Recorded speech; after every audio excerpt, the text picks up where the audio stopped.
is required for life. You can't have one without the other. And if you want healthy life, you must have death.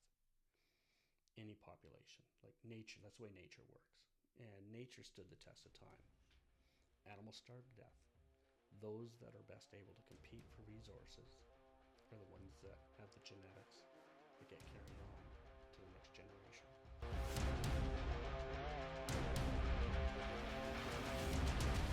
Hello, everyone, and welcome to the Kellan Howard podcast. I'm here with Wayne Osborne. He's a local farmer here in Nanaimo, and he has had a situation with the government. The government has been messing with him and other local farmers. He spoke at a town hall recently, and I wanted to speak to him about that. So here he is, Wayne Osborne. Hello, thanks for the invite. You're welcome. Our goal from the beginning of our farm has been to embrace independence, independent food, and therefore get away from the corporate food model and eat food that we are in genetic control of. So we naturally went straight down the heritage animal path with focusing on both poultry and vegetables. And getting independent vegetable seeds was easy, and we were able to grow them and make a modest return. But then we got into the poultry was the challenge. Industry controls the poultry industry, and they lobby the government, so you end up getting wave after wave after wave of regulation that keeps trying to tell me not to share my food with my neighbors, whether it's through the farmer's market or through restaurants or whatever. And each step of the way I keep asking, okay, so what safety concern are we trying to mitigate with this barrier? And I almost never get an answer. They'll never tell me what it is they're trying to protect people from. But they just feel they have this need to protect people from independent local food. And it seems counterintuitive to me. But we've been plugging away 20 years of just pushing at barriers, pushing at regulations, working around them. And over that course of period of time, we actually found a way to be economically sustainable, selling heritage poultry, which is extremely rare. And to the point where we don't work off a farm. The farming of the poultry actually pays the bills. But it's just the wave of regulation after regulation just keeps coming. And we kind of always known where this is heading, because there's that old cliche, and it's more than a cliche, but those that control the food control the people. And it almost feels weird saying it, but it's so true. And we've got to the point now with the latest, biggest bad boy of the regulations in British Columbia is the premise ID.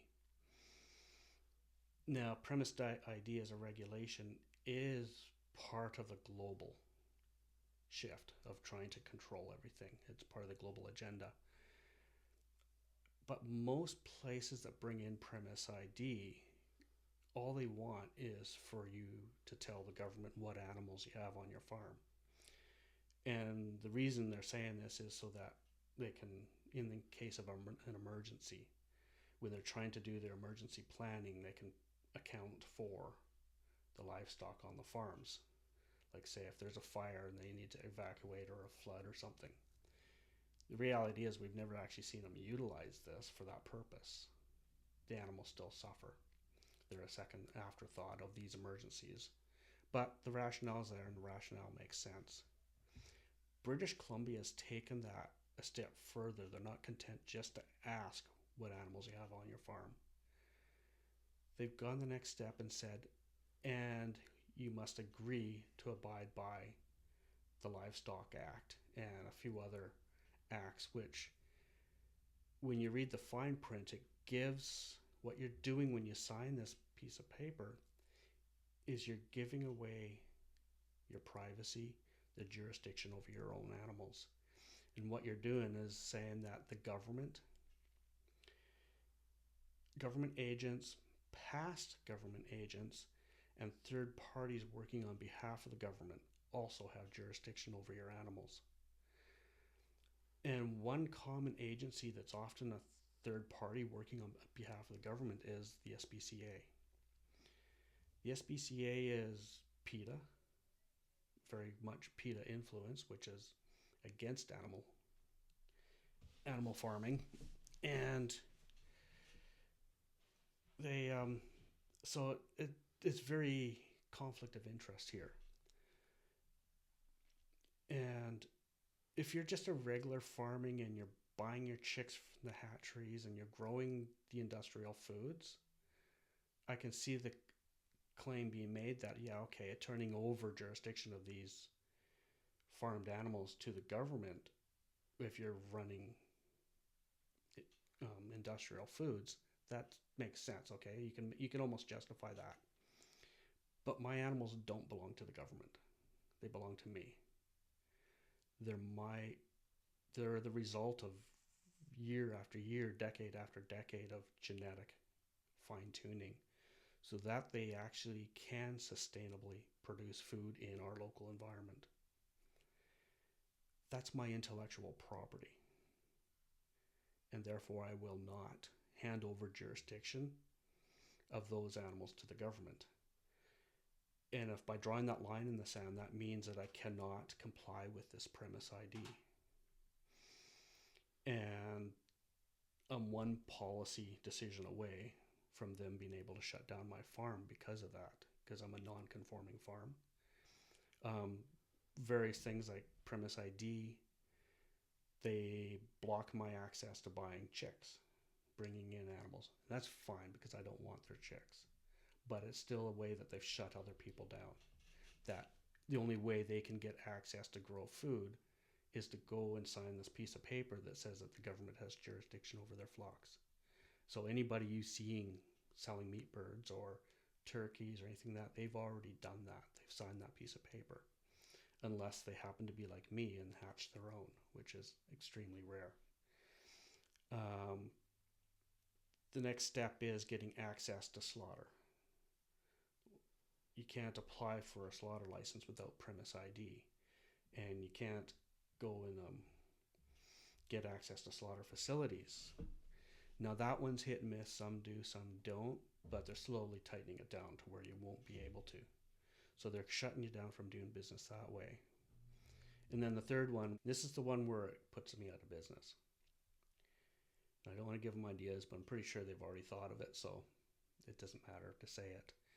And that is the minute they say that I can't buy chicken feed without premise ID, then that's boom, I'm done. Because that's it. I could not economically grow poultry on this island without having access to a food mill. I could grow food, I could keep my gene pools alive, but it wouldn't be economically sustainable, and I would not be able to do it, at least not within the property that I have, which is a challenging 10 acres. Imagine somebody in Saskatchewan could do it that has access to much more land growing potential on their lands and higher volume at a more economical method. But a lot of the small farms on the island can't produce volume that way. So that would be that. Why do you think that they're trying to regulate it so much? Control food, control the people. It's no different than them trying to regulate language. Food is just one symptom of many. They want to control our health through doctors. They've, like, almost every association now, they're putting the thumb on them and telling people what they're allowed to say, what they're not allowed to say. Whether it's a doctor, their right to prescribe what they feel is the best medicine, that's no longer the case. They can only treat what the government tells them they're allowed to treat in the way that the government tells them they're allowed to treat it. Lawyers, the same thing. They're basically going after the professional associations, even the unions. They're using unions to control people. It used to be that the unions were on behalf of the employee, but now the unions are a tool to control the employee. And and so the media, same thing. They're really cracking down on the media. They're making laws now that are going to make it harder for podcasts like this to communicate. So it's not just food. Food's just one tool in the toolbox for them. It's a very effective one. They control our health with our food. They control, if you want to eat, if you want to eat good, you gotta say the right things, right? You can't, you lose that freedom. So I don't feel like farmers are being picked on or centered out. I think we're just part of everything.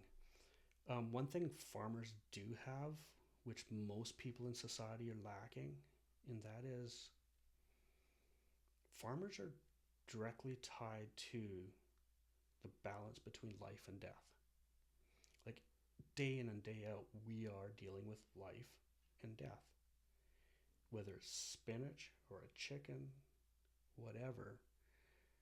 So a lot of people in society are insulated from that. And we create these bubbles around ourselves that we kind of live in a fantasy world because we're not in touch with this balance between life and death. We lie to ourselves and we just go along, and it makes it easier to pretend that things are okay. Yeah, it's okay if the government takes this right away.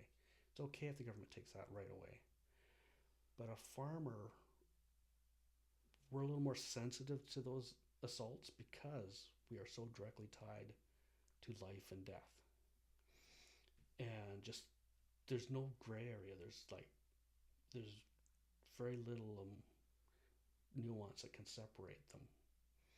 Where we can create all kinds of gray areas in our day-to-day lives and day-to-day industry. So I think that's one of the reasons you'll see farmers are often the first ones on the line to step up and say, this is wrong. I'm sure you saw the farmers' protest that happened in Holland. Yes, very much so. And I was hoping that they would happen here. But I also understood why they didn't happen here. Because a lot of our agriculture is what they call commodity or supply management, where like you can't sell milk unless you're part of the cartel, the milk cartel. Chicken, I'm one of the few people that types of farmers that can grow chicken without being quota, and the government tries to limit the amount of chicken I can grow based on quota. So by being locked into these cartels, they control the farmers. And you put if we were to protest, it's people like myself that are independent that can go out and protest. But most farmers are not independent. They are part of a cartel or an organization, and they're dependent on being in good standing within those organizations to continue being able to earn an income. And so farmers are already got their boots on their throats on most farmers in Canada. So we're not going to see those kind of protests here like we would see in the Netherlands or even in the US. There's a better chance of seeing that in the US because there's more farmers, or they're a little more independent than they are here. So it seems things are getting increasingly tyrannical in every area of our society. What's wrong with more central control and tyranny, in your opinion? We're very diverse, and one size fits all is a little hard for us to build our independent natures and the self-respect. It's no coincidence that this is happening while we have an obesity epidemic running through North America. People become, when you have less autonomy to make your own decisions, it's harder and harder to hold on to that self-respect because now you're just working for the government. I don't know, that was off the top of my head. It's probably a better answer for that, but that's just where my head went at this moment. My sister, she lives down in Mexico. She says when she comes here and she eats the food, she's sick the whole time. Yep. And then as soon as she gets back to Mexico, her health clears up because she's eating sort of locally produced, non-manipulated foods. Exactly. And she's got better sun down there. So you're dealing with a more organic style of agriculture because it's probably when it's smaller scale or whatever, but it's also being exposed to higher quality sun. And I think that's one thing we sometimes forget when we're dealing with agriculture in Canada is we're at a disadvantage to everybody south of us because our sun's just not as good. It's at a different angle for less of the year. So we have a shorter growing season, and the shoulder seasons are quite compromised. And that has a huge impact on just the quality of the food and also the economics of growing it, you know. So it places things at a disadvantage. So our food is older because we're getting it trucked in to places that can produce it cheaper. And so it's been dead longer. And the longer it's dead, the less nutrition it's going to have. They strip out a lot of the nutrition to extend the shelf life. Even chicken, like myself. One of the first things I did with going into chickens is I was staring at a heart attack. My blood pressure and my cholesterol levels were unsafe. And that was in my 30s. And I was learning about omega-3s and things that were wrong. And I was eating junk food because I was in construction and single and living that lifestyle. And did my homework, and those omega-3s were missing in our diet is what I learned. And so that was kind of what pushed me into the direction of poultry. It says, okay, I need my omega-3 eggs. And that was known at the time. Like you could find omega-3 eggs in the store. But I says, well, it's not just the eggs. I want the chicken too. That's omega-3. Go to the feeds. Nobody heard of that. That was all new. But I just went push through and did it. And I used that to manage my blood pressure and cholesterol. But most people don't have that benefit because if they're just buying the food out of the store, they don't have the omega-3s. And the omega-3s have a short shelf life. So if you store it for too long, it starts getting strong off flavors that make the food less pleasant. And so as we try to get things more and more mainstream and flavor in that, you have to strip away this nutrition as you want to get it to have that longer shelf life so that every time you buy that product, it's the same. And we pay for that. Because like if you buy chicken from me, it's going to change with the seasons. Because the grass in the spring has a different nutritional balance to it than the grass in the fall or midsummer or the winter. And even seasonally, my chickens will forage in different areas of the property. Like in the wintertime, they prefer the trees. And in the summer and spring, they prefer the open areas and that. So, and that dramatically changes the food.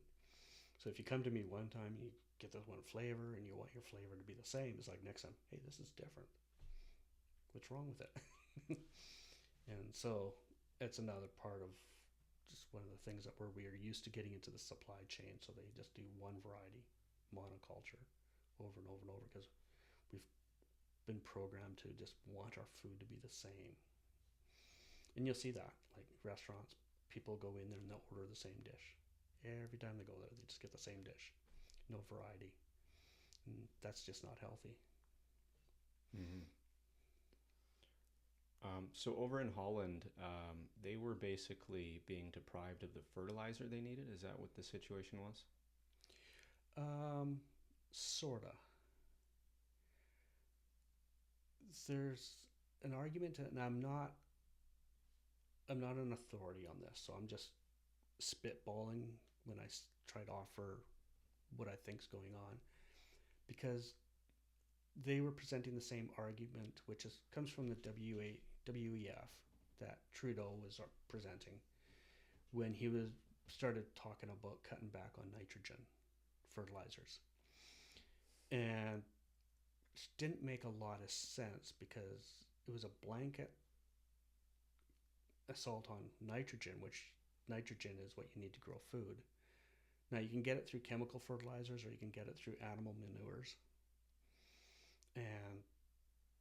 if you use animal manures, you're putting nitrogen back into the soil, but you're also putting carbon with it as well. So you're sequestering carbon.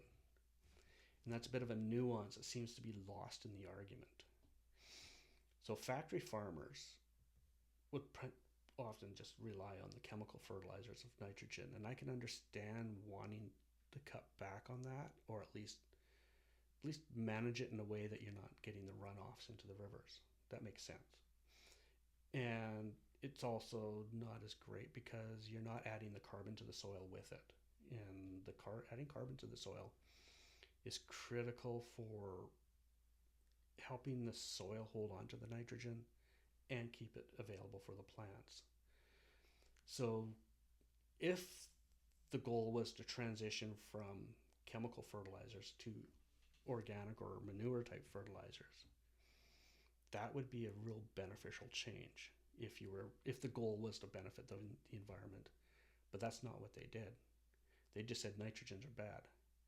So now they're going after the farmers for putting manures on their field, which is exactly what you want to be doing, to within limits. Like the soil can only hold so much at a time, so there's a way of doing it where you enrich the soil, and then if you get to the point where that suddenly becomes toxic, where you can over apply it. In some places in the corrupt agriculture, they'll do that just as a way of getting rid of the waste instead of spreading it more thinly and more in a healthy balance.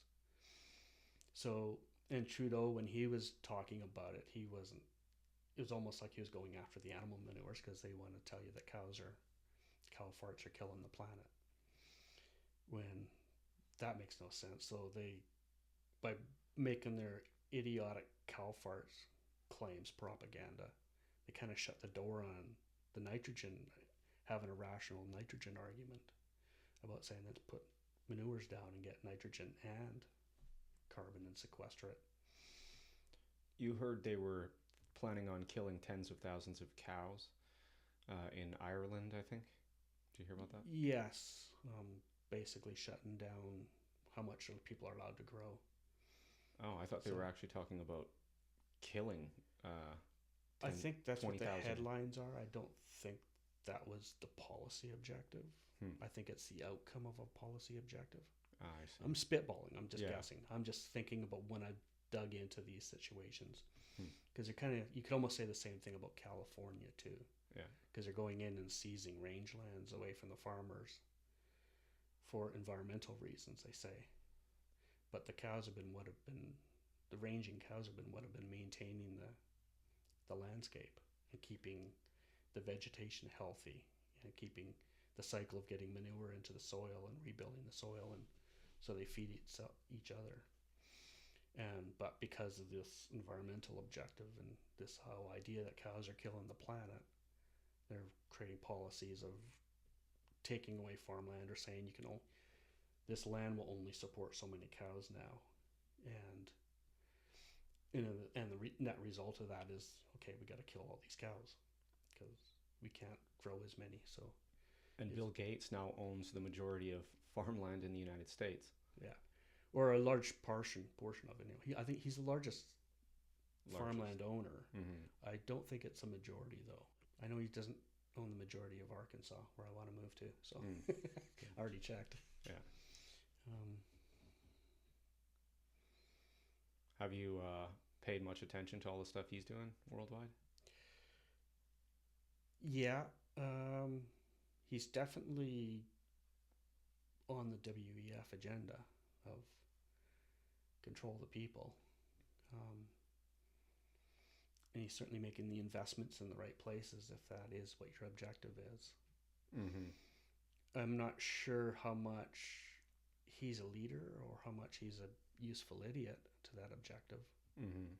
The fact that he's buying so much farmland, he certainly fancies himself as the leader of the effort.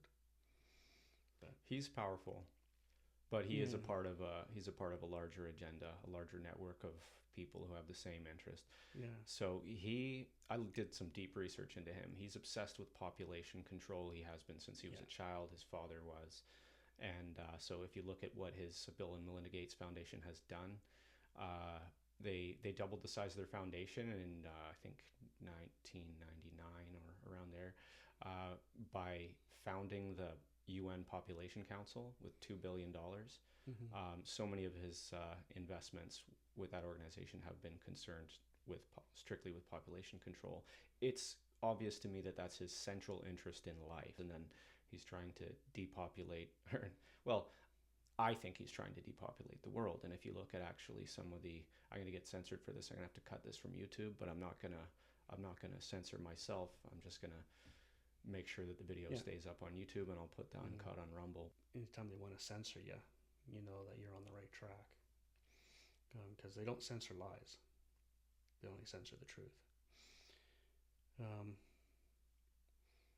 Bill's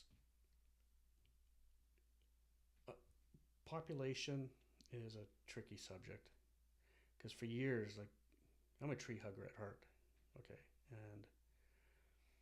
and I've often made a mockery of the environmental movement because they never wanted to talk about population, and I always felt that an environmental plan has to account for population, and we should at least have a conversation. Nobody ever wanted to have a conversation. And now they still don't really want to have a conversation. They just want to do it behind our backs, not tell us. And I think I have a problem with that.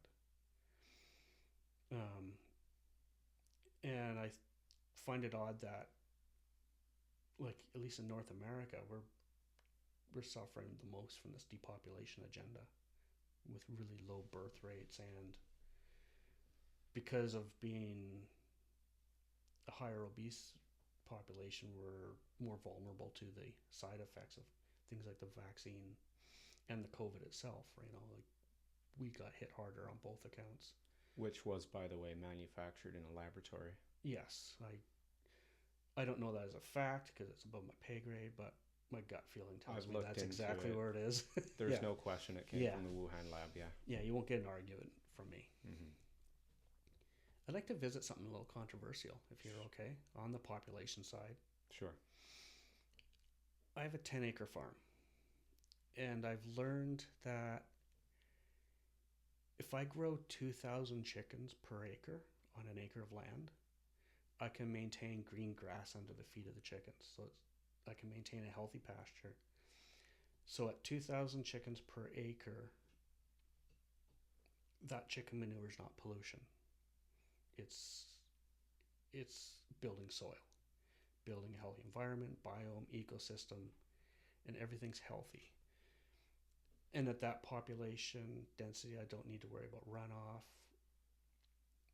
or diseases. I keep at a healthy level. And so there's a limit as you build the farm. I can build it like 1 acre at a time if I wanted, increase my production up to 2,000 birds. But at 2,000 birds, there's a cap. And that's where the environment can sustain. And when I wanted to have these conversations about population, it's like saying, well, when we decide we're going to have a carbon footprint, but up until you hit that threshold, there is no pollution, so there's no carbon pollution to deal with. It's when you push that limit that you need to start trying to deal with the pollution created by the excess population. And that's a nuance that the environmental movement doesn't seem to want to deal with. They try to do this one size fits all. And that's one of the issues with, you asked me a while back, what's the problem with the government having control over it? Well, they can't provide solutions that have nuance, where you can actually say, okay, this situation, they're actually doing good stuff with carbon and doing good stuff with the environment. Where this side here, they're actually polluting, so we really need to deal with the pollution, but we should be protecting the good side. And I just think we should be looking at various parts of the planet, saying how many people can it actually support.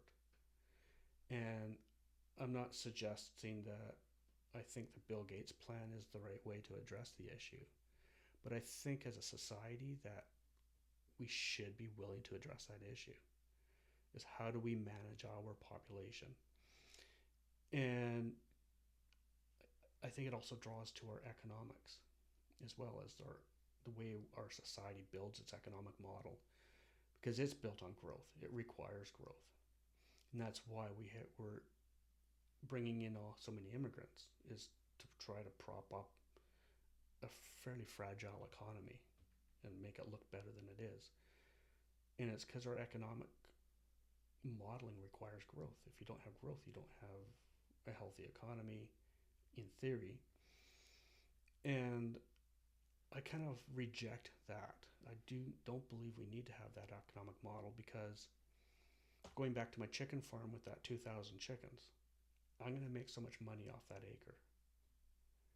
And every time I do it, I'm just going to keep making the same amount of that.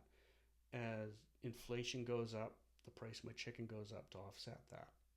So in reality, I'm just treading water, paying my bills, leading a good life. Why do I need growth? If I'm paying my bills, leading a good life, isn't that what the point is? But for some reason, our society is built on this idea of requiring growth. And I think it's just so that we can manage debt, because through debt, you can control. Right. But without debt, you can be independent. And so you don't need growth if you're independent, but maintaining dependence require this growth model, I suppose. I'm not an economist. It's just one of these things I look at and scratch my head and go, why does a farmer not need growth?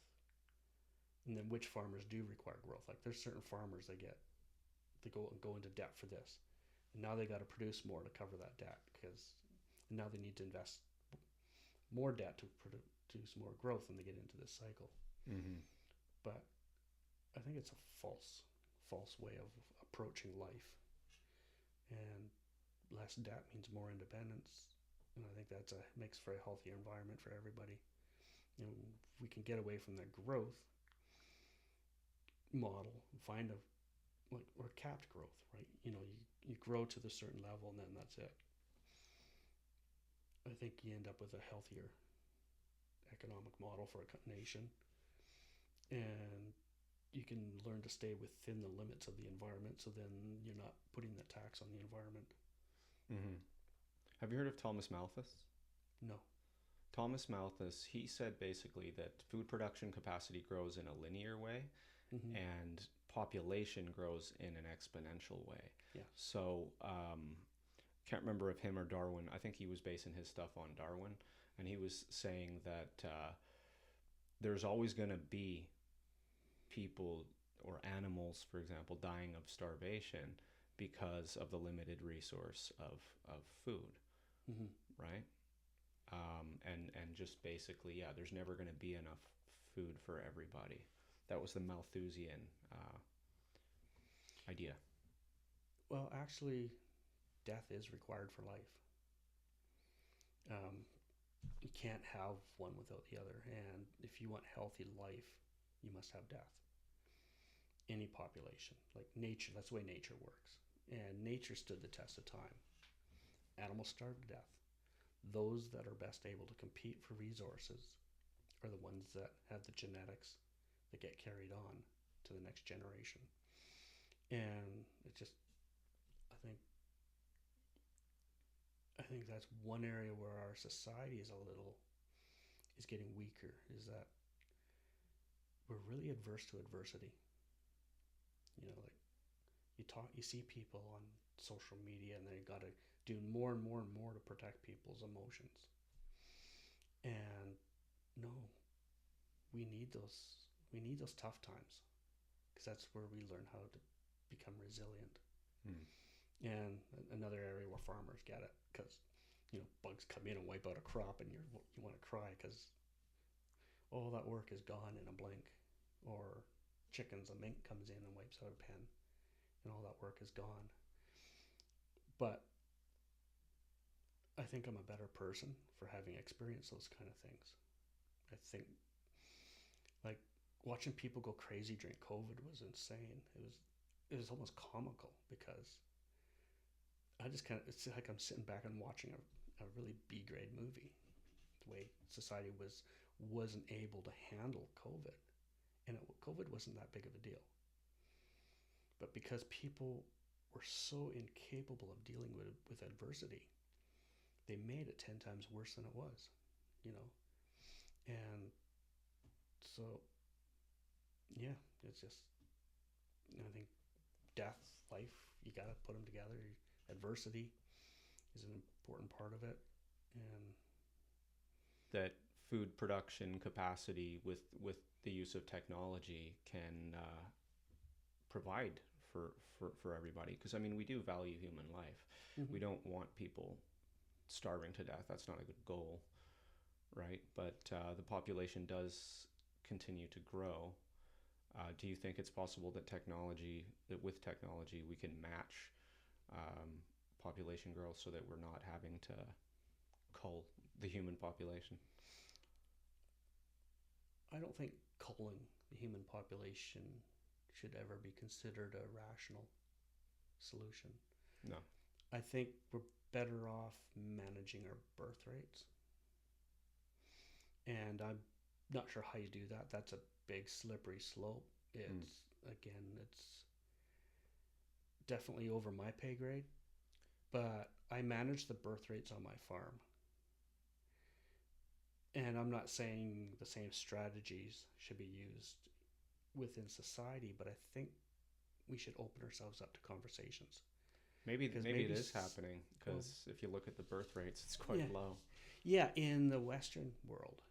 But then there's other parts of the world where the birth rates aren't low, and globally our population's still skyrocketing. I'm not sure how you have those conversations with those nations that have the high birth rates,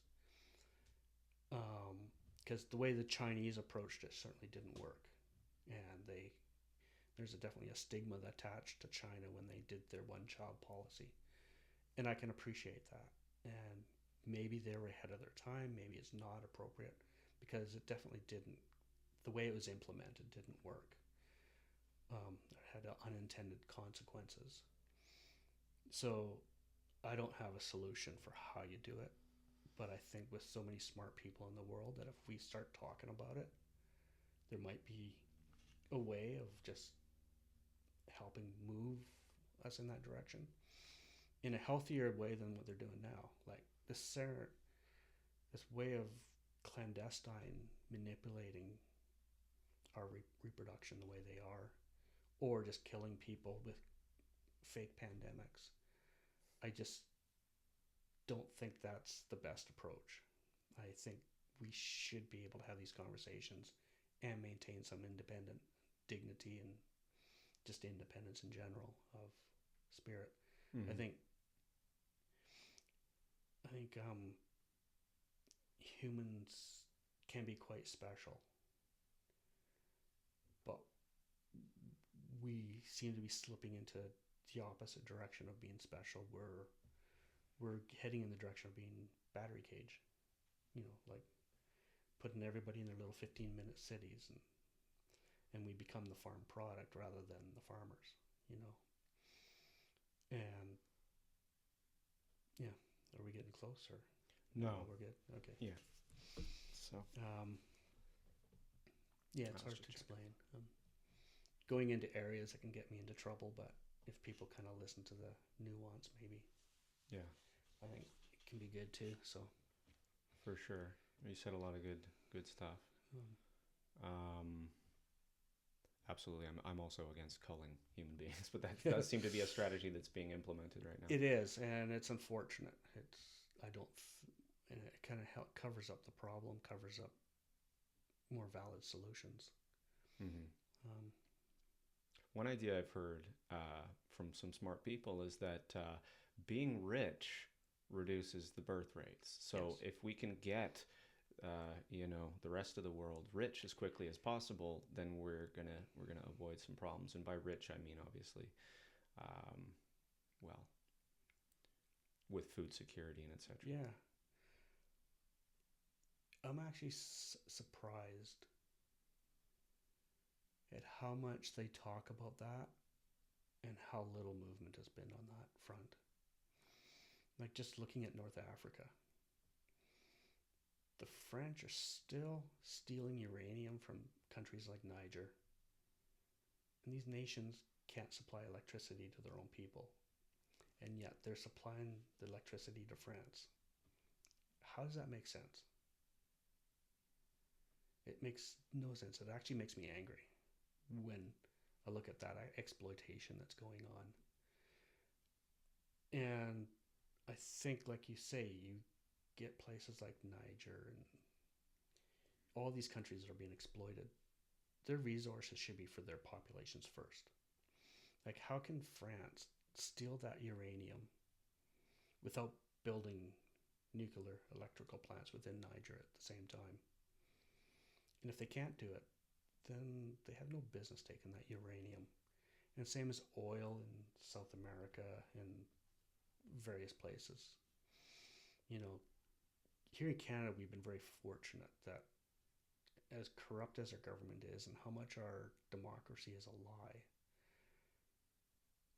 we at least aren't being punished for the exploitation of our resources. We gain enough to maintain at least a decent quality of life. Where other nations, they don't have that even, you know, and that's one of the big sins. And I think instead of trying to punish us, I think the global elite should be look in the mirror and start treating these people with these other nations with a little more integrity and respect. I find it quite appalling, and it makes me really, it challenges the pride I have as a Canadian when I think of Canada's role in keeping these other nations down and keep blocking their access to cheaper energy and blocking their access just to develop and grow and become rich themselves. One of the things I heard was putting limits on carbon output for developing countries and banning coal and all these things. Is that, well, that's how we got rich. We got rich. You know, it might have not been the best for our health. We were coughing a little bit, but we got rich, so it was worth it. And we're preventing them from the same benefits that we reaped. Yeah. I don't know how this would play out in the undeveloped nations, but I think one way Canada could lead by example and take the facade off of its fake democracy, its fake constitution, is to adopt a mindset that Canada's resources are for Canadians, not the global elites.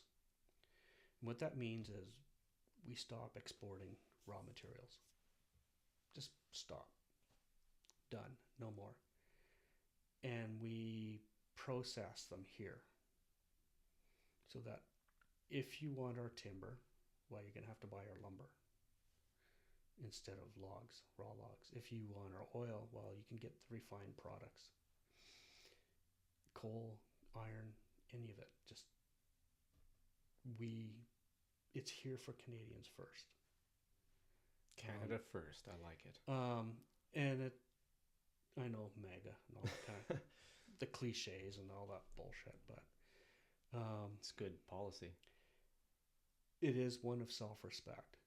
And it also, the more you put the money into the local communities where these resources come from, the more those communities grow. And if you're exporting raw materials, you're not putting as much of that income into their hands as you should be. And then if you could take that attitude and apply it to the rest of the nations around the world, just set this standard that raw resources belong to the local communities, not to the global agenda, whatever you want to call the global approach to things, the global elites. I think that's the best thing we could ever do as Canadians, is lead by example and say our resources belong to us.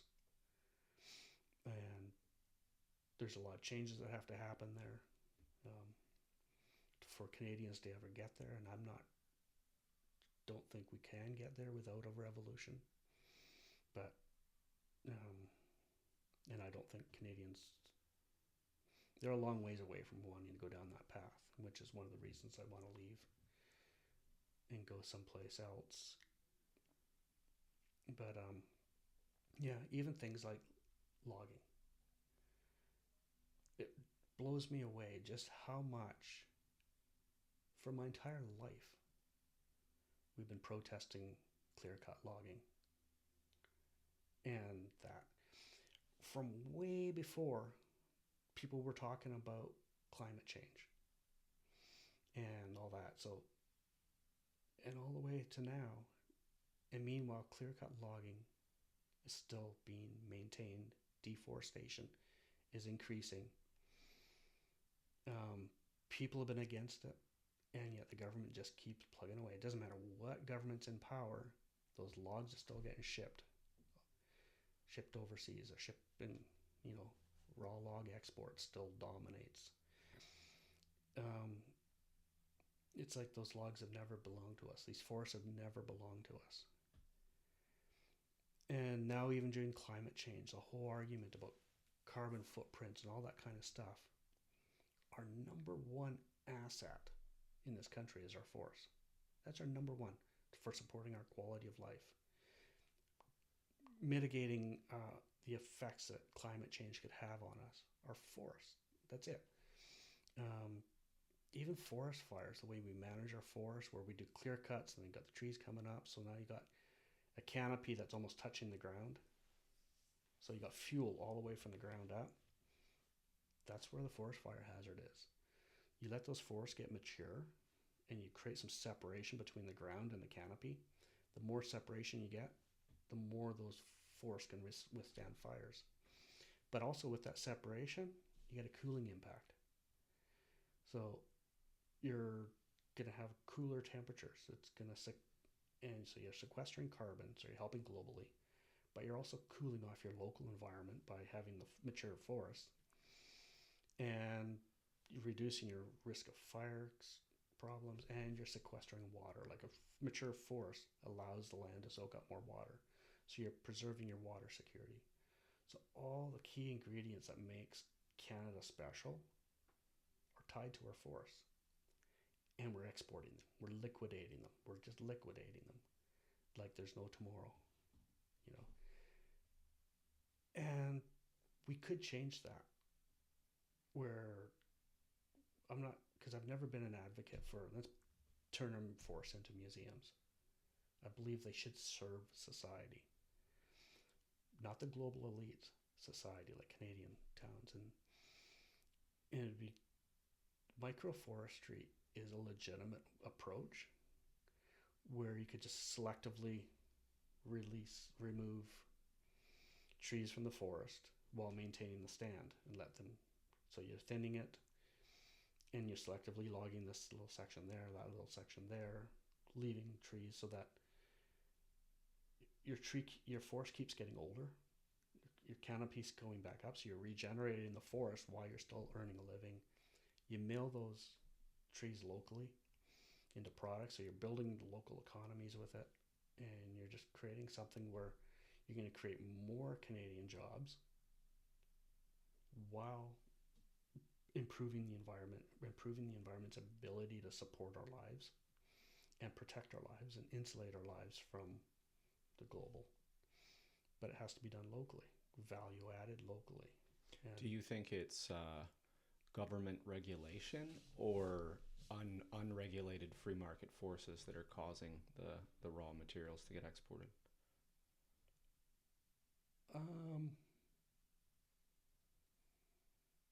Well, I think it's government regulation allowing it, for sure. And yeah, actually, could be free market as well, but it's free. I think I don't know how you separate the two. Mm-hmm. Well, one thing's for sure is that the prime minister that we have now is very much corrupted and controlled by globalist forces. Mm-hmm. And I think what could do our country a lot of good is to get a leader in there who is not subject at all to those globalist interests, and to get him to do things, make decisions, make policy decisions based on what's actually good for Canadians, Mm-hmm. what Canadians want, what's gonna make the quality of life better for all of us. So I feel like we just need to find that leader, and I don't know who it is. It doesn't matter what leader you pick. No. We don't have a party that can support that leader. Every single one of our parties is working for the global elites. They're just doing it in different ways. They all serve the same agenda. So we need a. That's what I'm noticing about the Conservative Party as well. I'm not seeing them being a counter to the Trudeau Liberals in the way that I would like them to be. They're about exploiting our natural resources. That is who the Conservatives are. They're being true to who they are. The party of big business, right? The difference between them and their others is they seem to be more interested in allowing us to be free and independent while they're exploiting us, where the other ones seem to want to control our lives while they're exploiting us. They're two different paths. They're still going to exploit us. Unfortunately, I agree. And part of the problem is our Constitution. And we need a new independent party that campaigns on the idea of changing our Constitution. What do you think about the PPC platform? Old Boys Network. They say a lot of good things, and then they blow all credibility by being a hypocrite on one critical issue. Can you name anything? My body, my choice. They're pretty strong when it comes to vaccines mandates. But then they turn around and become hypocrites by not applying that same logic to women and their abortion issue. So they're more anti-abortion. Very much anti-abortion. Okay. Personally, I appreciate that. I mean, I don't want abortion banned. Yeah. But I understand from a true conservative perspective, it's a very common belief that that should be avoided as much as possible. Like it's the idea that that is a human life. Well, I'm not willing to put life on that pedestal. And I do believe that often that argument has a religious connotation to it. And I don't believe in imposing one person's religious standards upon another. So I 100% respect you wanting to live your life that way and for within your family. But I don't see how we can tell other people that that's how they should live too.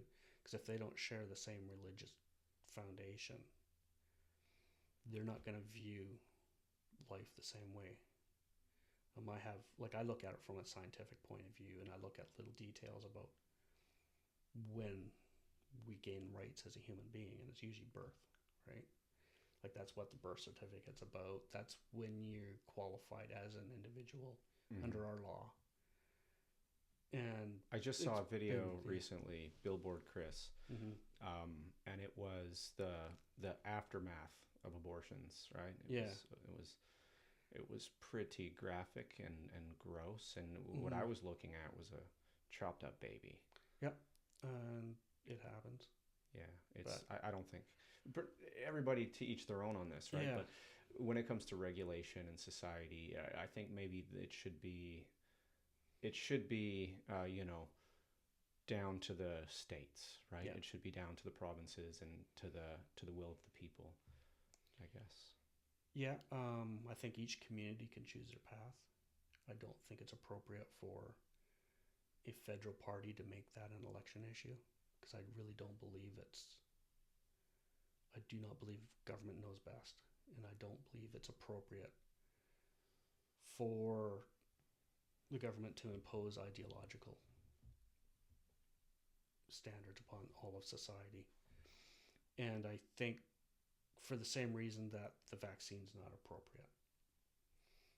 Mandating the vaccine was inappropriate, and the PPC was correct for being resistant to that right from the beginning. But I found the people running that one tend to be the Old Boys Network. It's a patriarchal organization with some very old patriarchal views. And while they're willing to defend their rights, they're not as quick to defend the rights of others.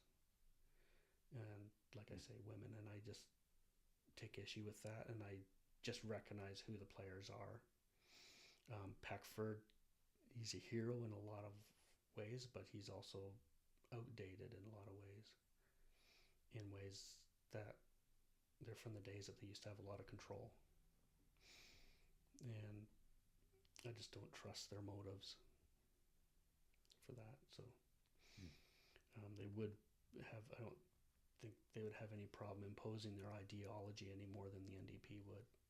So they're just opposite sides of the same coin.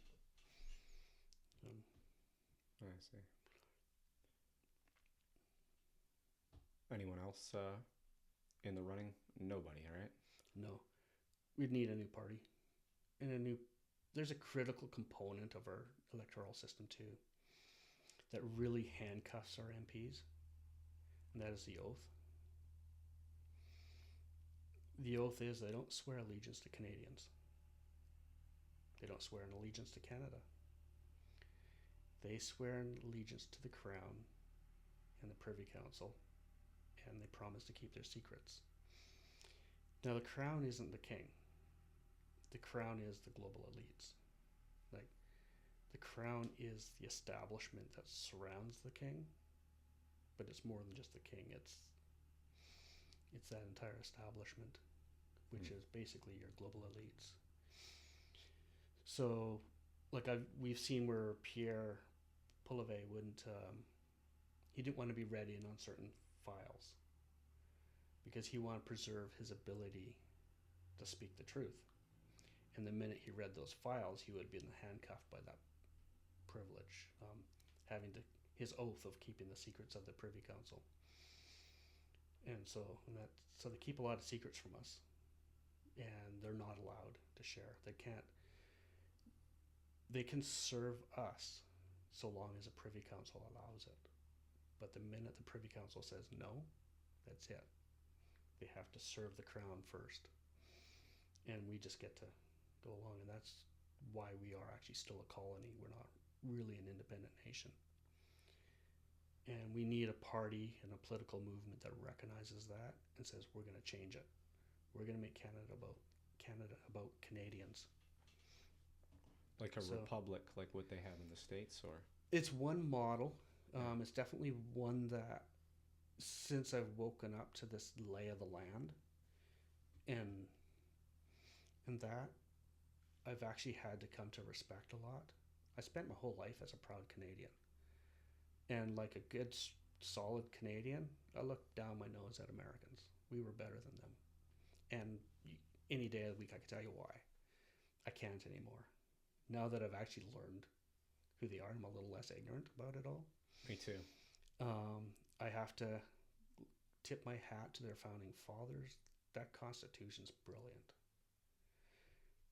And from what I can tell, it's probably the best Constitution in the world. I agree completely. Structure. Yeah. This eagle here is a little nod to America. Okay. Are you from the U.S. or no? Canadian. Okay.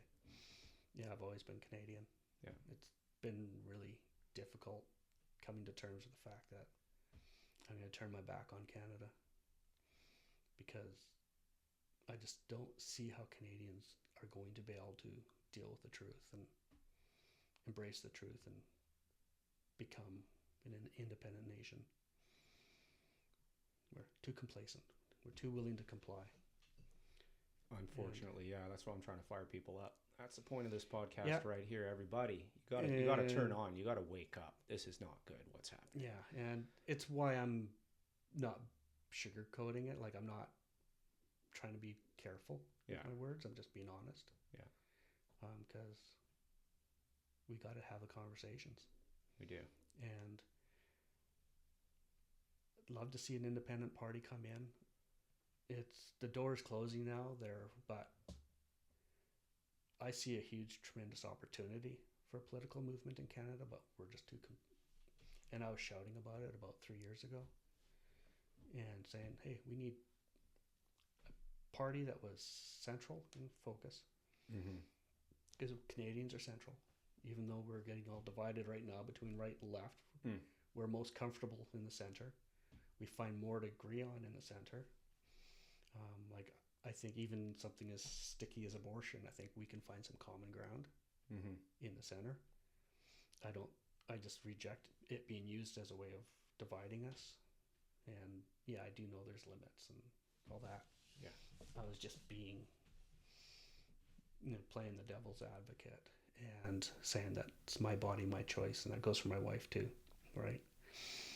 But back to the Central Guard, independent so that we're not beholden to any external